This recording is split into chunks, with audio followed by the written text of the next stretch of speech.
দেখুন বন্ধুরা, আমরা দ্বীপটার কাছাকাছি চলে এসেছি। এই যে জল কি সুন্দর ঢেউ খেলছে। এটা একটা চরের উপর দিয়ে, এটা একটা সুন্দর চর পড়েছে। যেহেতু এখন ভাটা চলছে, এই কারণে ভাটার জল যত ক্রমশ নিচের দিকে নামবে, দ্বীপটি ততটাই প্রসারিত হতে থাকবে। এই দ্বীপটির বিশেষভাবে বোঝা যাচ্ছে না, কিন্তু এই দ্বীপটি হয়তো খুব বেশি হলে 1 একর জায়গা হতে পারে, 1 একর থেকে 1.5 একর। কিন্তু এটা একদিন অনেক বড় দ্বীপে পরিণত হবে।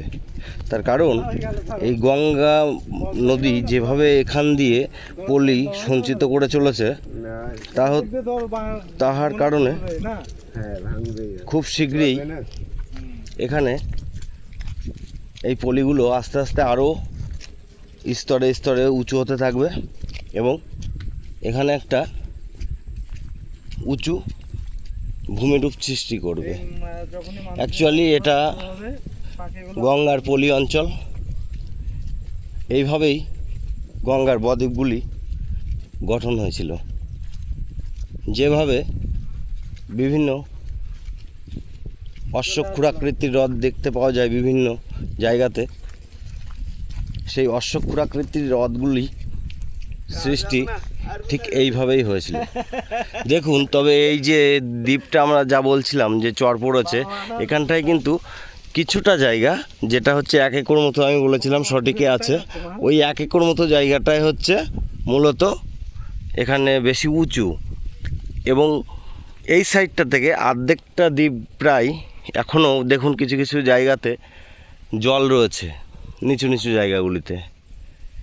এই জায়গাগুলি একটু নিচু আছে এবং ভবিষ্যতে আমার মনে হয় এখান দিয়ে বেশ কিছু, ওই পার দেখুন ভাঙতে ভাঙতে ওই পার ভেঙেই চলেছে। এই যে আমার এই সোজা করে যদি আমি জুম করে দেখাই আপনাদেরকে, আপনারা বুঝতে পারবেন বালির বস্তা এবং বিভিন্ন সামগ্রী দিয়ে পাড়টাকে শক্ত করে বেঁধে রাখার চেষ্টা করেছে, কিন্তু এই পাড়টার খুব ভঙ্গুর অবস্থাতে আছে।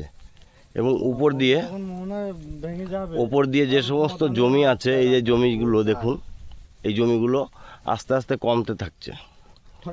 এবং এই পাশটাতে দেখুন কতটা জায়গা এক্সেস, মানে এটা হতে থাকছে, এটা জমতে থাকছে মাটিটা। তা এখানে এই যে মাটিটা জমে আছে, এটা হচ্ছে বলে গঙ্গায় বলে অনেকেই যে নদীর 1 কূল ভাঙে 1 কূল গড়ে। তার জলজান্ত প্রমাণ বা স্বরূপ এটা ভীষণ সুন্দর দেখতে, খুব সুন্দর লাগছে। এটা আমাদের চাকদাতেই এত সুন্দর একটি আমাদের গঙ্গার পটভূমি দেখতে আমাদের খুব ভালো লাগে। তার জন্য আমরা বারবার এখানে আসি। আজকে আমরা এসেছি শিব পূজার জন্য। শিব পূজার আমরা যে সমস্ত সন্ন্যাসী থাকবো বা সন্ন্যাসীরা আছেন, তারা একটু গঙ্গায় স্নান করে নিজেদেরকে শুদ্ধ করে শিবের আরাধনায় মত্ত হবেন। এবং আমাদের যে নীল পূজা, চড়ক পূজা বলা হয়, এটির ঐতিহ্য বংশ পরম্পরা আমরা একে অপরের দেখে আসছি, করে আসছি। এটা আমাদের কাছে একটি ভীষণ আনন্দের এবং ভীষণ গর্বের বিষয়। এই বলো শিব মহাদেব, হর হর মহাদেব, হর গৌরীনাথ, পার্বতীনাথ, শিব শিব মহাদেব। এই যে ধ্বনিটা যখন ওঠে এবং ঢাকে যখন কাঠি পড়ে, তখন আমাদের মন বিচলিত হয়ে ওঠে। তখন আমরা আর ঘরে বসে থাকতে পারি না। এই সময় গঙ্গায় এসে আমরা স্নান করে শুদ্ধ মনে আমরা বাবা শিবের আরাধনা করতে থাকি। এই 3 দিন বাবার বিয়ের মাস এটা। আমাদের বাবা ভোলানাথ, হর হর মহাদেব, হর হর মহাদেব, হর হর মহাদেব।